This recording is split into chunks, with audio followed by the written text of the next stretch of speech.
Homes can feel negative when attempting to work with people who have been impacted by trauma. Its impact on parents can make them feel helpless and ineffective in their attempts to create healing and change.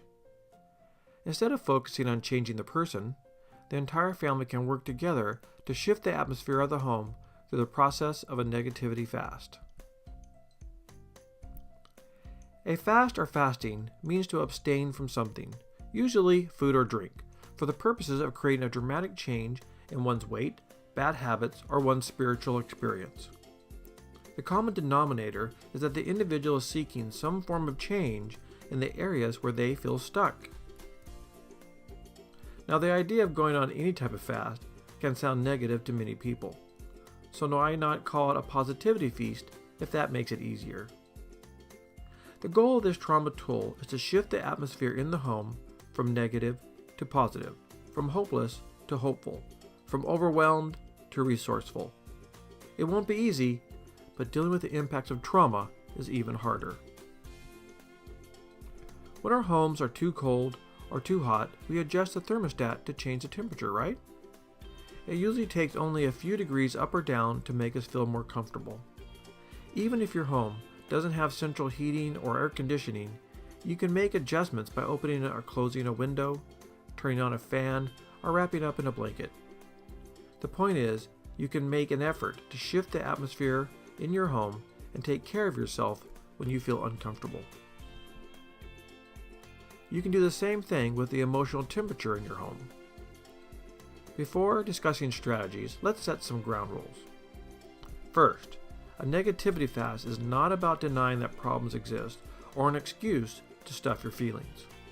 This isn't an opportunity to criticize others who may have difficulty staying positive and keep returning to old negative habits. Some people can make the shift quicker than others. This is also not a way to avoid chores or going to work or doing homework just because those things feel negative and unpleasant.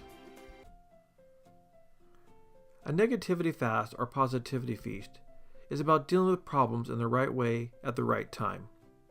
When we are too heated, we can respond out of anger. When we are too cold, it's hard to trust one another. Shifting the atmosphere means learning how to change the mood in the home and regain confidence for different outcomes. A negativity fast is about using only positive words and requests. This takes practice if we are used to saying don't or stop all the time. Ask your child to put his feet on the floor instead of saying don't put your feet on the furniture. Request that your child go play in the other room instead of saying stop pestering your sister. Ask them to take a break if they are disturbing people in the household instead of telling them to sit still and be quiet.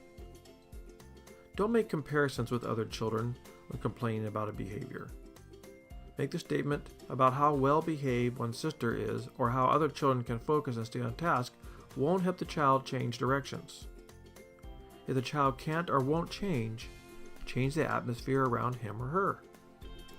Of course, it is important to model positive words and behaviors. If it's hard for you, the adult, it will be even harder for the children.